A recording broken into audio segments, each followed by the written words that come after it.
Hi, everybody. It's another episode of Rooted in Ivy, where we track on Ivy League athletes and talk about what they have done throughout their career in the Ivy League and now what they're doing after the Ivy League. We talk about folks who have started in the Ivy League and now are making a difference outside of the Ivy League as well. Really excited to talk today to Tyler Lussi, who spent her career at Princeton, is now in her fourth year with the Portland Thorns in the NWSL, fresh off a successful NWSL Challenge Cup. And we'll get Tyler connected with us here, and then we will chat about all things sports in pandemic, playing inside the bubble, how the NWSL goes forward from here. It was the very first league in America, pro sports league, team sport-wise, back to play. They wrapped up their entire season successfully, and we're really excited to talk to Tyler and see what she...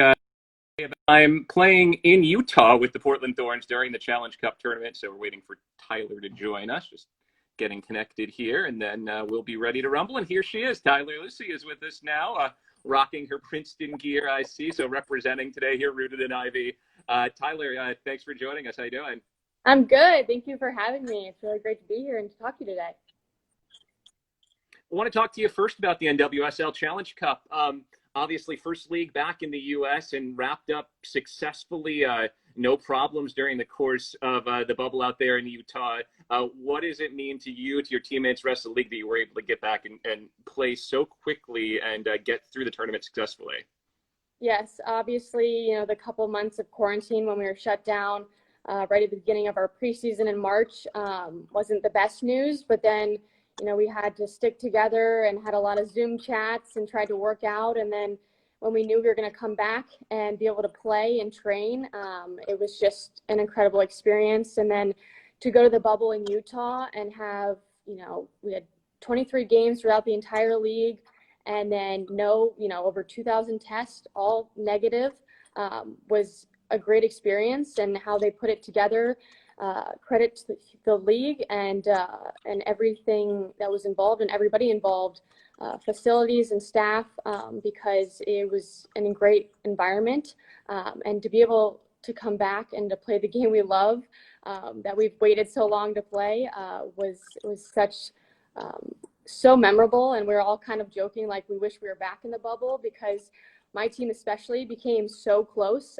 We came this incredible family, and to go through what we did. And it was not only physically, mentally, and emotionally challenging, but we all stuck together, not only my team, but every single player in this league. And the Ivy League and our Players Association did an incredible job with all the safety protocols, and everything that was involved with social distancing. We had to wear a mask all the time. We were tested every couple of days. And it was just the feeling of being back and, having the ball at your feet and playing soccer in actual competitive games. There's nothing better. So let's talk about the bubble life. You hit on it a bit, but, outside of playing, what was life like in the bubbles? What type of restrictions were there? And, what do you think other leagues can learn based off the success that your league had? Obviously it was called the Challenge Cup for a reason, because it was a challenge. The bubble, we could only go from our hotel, which was only designated NWSL teams, to the training facility in Utah, and the stadium. So we had, extreme restrictions on that, to keep everybody safe. All the facility members were tested as well as us. And then social distancing, wearing our masks. We had, 3 meals a day. We were also allowed to order takeout, but it had to be contactless drop-offs. And then, it was just our group and our teams connected. And the only time that we were, obviously not socially distant was when we were playing in the actual games, but still very aware that we needed to make sure to be cautious with that in the environment. And I think what other leagues can look to this is you have to be very patient in this environment, and it's not something that you can take lightly. You have to be very aware of everything around you, wearing your mask, washing your hands every single time, what you're touching and who you're interacting with, and the contact tracing. We have to tell and fill out an app every single day of what we're doing, what our temperatures are, temperature checks. So everything was well put together, and our commissioner did a great job in telling us all the protocols and making sure that we stuck to them, because everybody needed to look out for each other and make sure that not only your teammates and your coaching staff and the entire staff around you, but your other, fellow, league members and teams and stuff, that they were following the same safety protocols, because we were all in this together. And I think that's what other leagues need to look to, because we came out with all negative tests. Yeah. Nobody tested positive, which is just like incredible. And that's what we were all obviously concerned with going into this. But then to come out of this with not only an incredible tournament, but just the way that we were the first pro league back in the United States. And for women to do that and to come out this successful, yeah, everybody needs to watch. Well, yeah, you're leading right where I wanted to go next. Being first back had its risks, but also had obviously the rewards of having additional eyeballs on you during the course of the tournament. I mean, 650,000 people watched the championship game on CBS. Do you feel like this can be a big taking off point for the league, that despite these circumstances, they found a way to get back on the field and show off the product of great professional women's soccer here in the U.S.? Oh, absolutely. I think, if that over 650,000 watching this past Sunday's championship game is incredible. To have it on CBS, to have people watch, to be excited about women's soccer. I mean, we are a force to be reckoned with. This league in the United States is a force to be reckoned with, because we produce not only quality female soccer players, but quality games that are exciting and challenging. And I think that to see the statistic that only 4% of women's sports are covered on the media, that number needs to change. And I think this Sunday really put us on the map to show that women's soccer and women's sports in general are incredible, and we are powerful and strong, and then we can show and play this game right. Where do you see your role, your teammates' role, your league's role in, advocating for those societal issues like gender equality, like more coverage and more support of women's sports, and like racial equality, as well as was focused on during the course of the NWSL Challenge Cup? Oh, I think not only my team, I'm so proud to be a part of this team and organization. We were doing the right thing and what's right in this country and this world, because everybody needs to step up. We need to educate, we need to learn, we need to grow, because our differences should be looked at as positives. And we all need to support each other in this fight for racial inequality and continue this fight. It doesn't just stop after this tournament. It needs to continue, and the conversations need to continue, and we all need to learn and grow and be better to each other. And that's how we get better. And as women, supporting women, that's the best thing you can do. Women watching women's soccer, going to games. Obviously right now I know you can't, but the next best thing you can do is watch women's soccer, male and female. Watch the game, support us, because it's something truly special and needs to change, not only in this country, but in this world.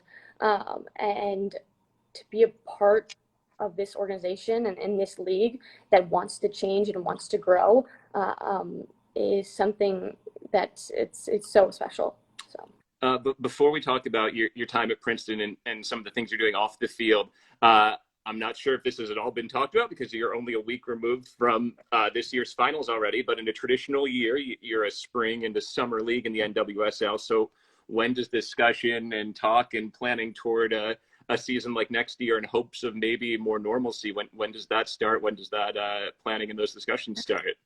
I know it's been a week out. This new normal that we've been put in, we don't really know what's going to happen. We have a break right now. And hopefully we'll be able to return and still continue to train. But right now we don't know exactly what's going to happen next season. But we do know that, we'll have, the league is expanding. Racing Louisville will be in 2021. And then in 2022, Angel City in Los Angeles was just announced. So the league is growing, expanding. Women's soccer is exciting. You need to watch it. You need to see us. And what's really exciting is to hear with Angel City is it is an all majority owned women's team, and to have so many, U.S. women's national team former stars on that ownership, Serena Williams, Natalie Portman as well. It's truly exciting to see that. But right now we don't know what's going to happen. We're still learning, and through this process, it was a day by day, it was a week by week of us learning and figuring out what was going to happen, but with the utmost safety and the best protocols. And I know that will continue for us in this league to keep not only ourselves and each other, but then all of our friends and families safe as well. When you're not playing, I know you're helping other young athletes try to accomplish their goals. You co-founded the National College Recruiting Center. Can you talk about the work you do and what inspired you to do that work there, and maybe how it's changed during the course of the pandemic as well? Definitely changed. So I founded the National College Recruiting Center with my older brother, Hunter, who's a law student and professional triathlete. So I come from a very athletic family. It's what I've been doing ever since I was little. And it's a text-based mentoring platform that connects young scholar athletes and a parent or guardian to collegiate and professional athletes who have gone through the process, know how, the day in and day out of work and school and balancing all of that. And this platform really helps in their confidence, in their scheduling, how to, balance the academics with the athletics of whatever sport they choose. It doesn't have to be soccer or triathlon. So we work with many different athletes who are highly motivated and want to get better and come to us. And the best thing is they're asking questions. What can I do? And I'm giving the best feedback because I've been through the process. The mentors we have been through the grind and the day in and day out. And it's so special to see when a young athlete improves and wants to get better and ultimately goes to a school that they otherwise thought they never could. So that's really awesome to see. And obviously during this pandemic, it's had to change a little bit, but it is a text-based mentoring platform, so I can still continue connecting with these athletes, but at the same time, they're not in school, they're not practicing all the time, a lot of things were shut down. So I really had to help their parents figure out how to schedule them when they're at home and trying to get them, through a schedule of, you still need to do your schoolwork, you still need to, do reading and studying.